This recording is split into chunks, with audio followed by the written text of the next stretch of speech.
வணக்கம், நான் அம்மு ஸ்வீட்டு சமையல் மோகனா. இன்றைக்கி வீடியோவில் பொங்கல் ஸ்பெஷல் பாயாசம் எப்படி செய்யணும்னு பார்க்க போகிறோம்.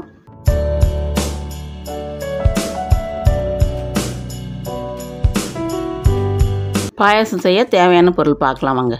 சேமியா எடுத்துருக்கேன் பாருங்கள், 100 கிராம் சேமியா. ஜவ்வரிசி 100 கிராமு, கண்ணாடி ஜவ்வரிசி. இது சர்க்கரை 1/4 கிலோ எடுத்திருக்கேன். காய்ச்சின பால் 1/2 லிட்டர், தண்ணி ஊற்றாத காய்ச்சி வைக்கணும். 1/2 லிட்டர் பால். முந்திரி 50 கிராம், திராட்சை 25 கிராம், 5 ஏலக்காய். ஒரு பாத்திரம் அடுப்பு பற்ற வச்சு ஒரு பாத்திரம் வைங்க. நெய் இதெல்லாம் வறுத்து எடுக்க நெய் 1/2 ஸ்பூன் நெய் ஊற்றிருக்கேன்.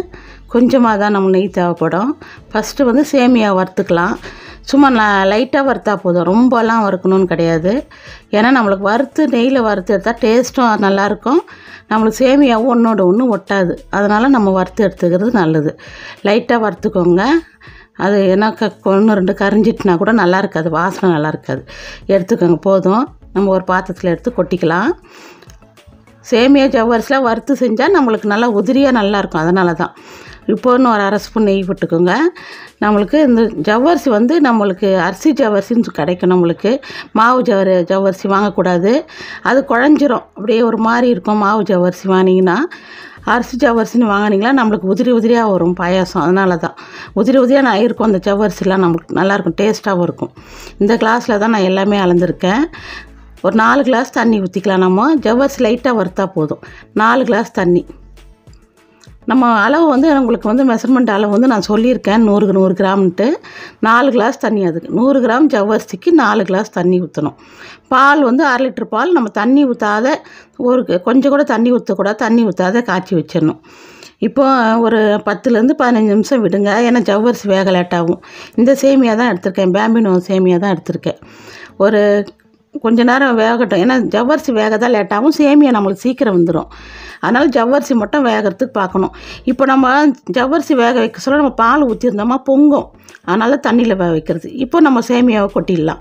ஜவ்வரிசி நல்லா வெந்துடுச்சு. ஒரு 3/4 வேக்காடு வந்துடுச்சுன்னா போதும் ஜவ்வரிசி. நம்ம அப்போ சேமியா போட்டலாம்.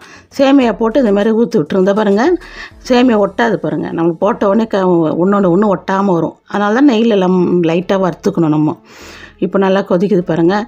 ஒரு 5 நிமிஷம் விடுங்க, அப்படியே இருக்கட்டும். நம்மளுக்கு இப்போ என்னென்னா, நம்ம பால் காய்ச்சி தனியாக வச்சுருக்கதை இப்போ ஊற்றிடுவோம்.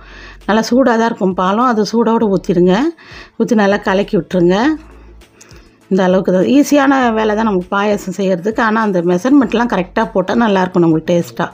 நெய்லையும் எல்லாத்தையும் வறுத்துக்கணும். நம்ம நெய்யில் வறுத்துனாலும் நம்மளுக்கு பாருங்கள், அந்த பாயாசம் பாருங்கள் நல்லா நம்மளுக்கு குடிக்க சொல்ல நல்லாயிருக்கும்.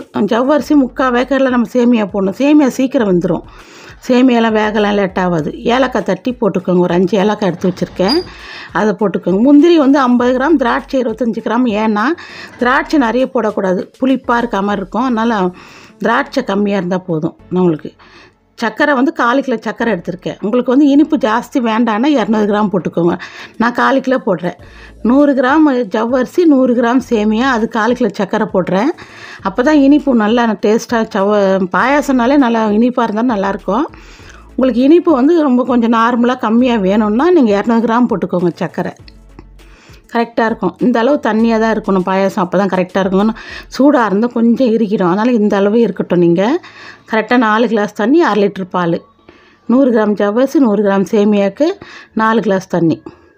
நான் 200 ml இருக்கும் அந்த கிளாஸு, அதை எடுத்துருக்கேன். அந்த அளவு நீங்கள் கொஞ்சம் கரெக்டான அளவு கிளாஸாக எடுத்துக்கோங்க.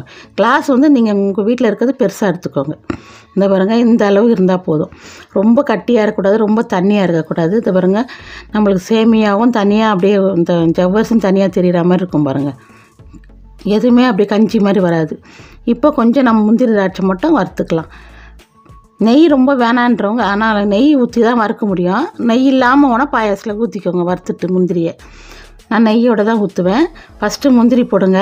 முந்திரி கொஞ்சம் லைட்டாக பொன்னிறமாக ஆகட்டும். லைட்டாக பொன்னிறம் ஆன அப்புறம் நம்ம திராட்சை போடலாம். ஃபஸ்ட்டு திராட்சை இதோட போட்டோமா கொஞ்சம் கருகிடும். அதனால் இது பாருங்கள், பொன்னிறமாக ஆகட்டும். நம்மளுக்கு நெய் நிறைய கூட ஊற்றல, ஒரே ஒரு ஸ்பூனு, சின்ன ஸ்பூனில் 1 ஸ்பூன் ஊற்றிருக்கேன். இப்போ திராட்சை போடுங்க. திராட்சை நல்லா கொஞ்சம் அப்படியே பலூன் மாதிரி வரும், நல்லா கொஞ்சம் எழும்பி வரும் பாருங்கள் திராட்சை. அந்த டைமில் நம்ம 2த்தையும் கலந்து வறுத்து அதில் கொட்டிட வேண்டியதான் பாயாசத்தில். உங்களுக்கு நெய் வேணான்னா வெறும் முந்திரி திராட்சை மட்டும் எடுத்து கொட்டிடுங்க. நான் நெய்யோடு தான் போடுறேன், நல்லாயிருக்கும் டேஸ்ட்டுன்றதுனால நான் நெய்யோடு தான் போடுறேன். நம்ம நெய்லாம் போடுறதுனால தான் உங்களுக்கு கொஞ்சம் கலர் மாறுது. நல்லா ப்யூர் ஒயிட்டாக வேணும்னாக்கா நெய்யே இல்லாமல் வறுக்காமல் போட்டால் தான் உங்களுக்கு அந்த மாதிரி வரும். ஜவ்வரிசியும் சேமியாவும் வறுக்காமல் போடணும் நீங்கள், அப்போ தான் உங்களுக்கு வந்து அந்த ஒயிட்டு வரும், ப்யூர் ஒயிட்டு வரும். இப்போ கொஞ்சம் கலர் மாறுது பாருங்கள், அவ்வளோதான். சேமியா பாருங்கள் ரெடி. இப்போ நம்மளுக்கு சேமியா ஜவ்வரிசி பாயாசம் ரெடி. பொங்கலுக்கு இந்த பாயாசம் செய்யுங்க, செஞ்சுட்டு கண்டிப்பாக உங்களுக்கு பிடிச்சிருந்தா கமெண்டில் சொல்லுங்கள். அனைவருக்கும் பொங்கல் நல்வாழ்த்துக்கள். ஆல்ரெடி என் வீடியோவில் சக்கரை பொங்கல் வடை போட்டிருக்கேன், இப்போ பாயாசம் போட்டிருக்கேன், போய் பாருங்கள். இந்த வீடியோவில் ஏதாவது டவுட் இருந்தால் கமெண்ட் பண்ணுங்கள், நான் ரிப்ளை பண்ணுறேன். இந்த வீடியோ உங்களுக்கு பிடிச்சிருந்தா லைக் பண்ணுங்கள், ஷேர் பண்ணுங்கள். நிறைய சமையல் வீடியோக்கு சப்ஸ்கிரைப் பண்ணுங்கள்.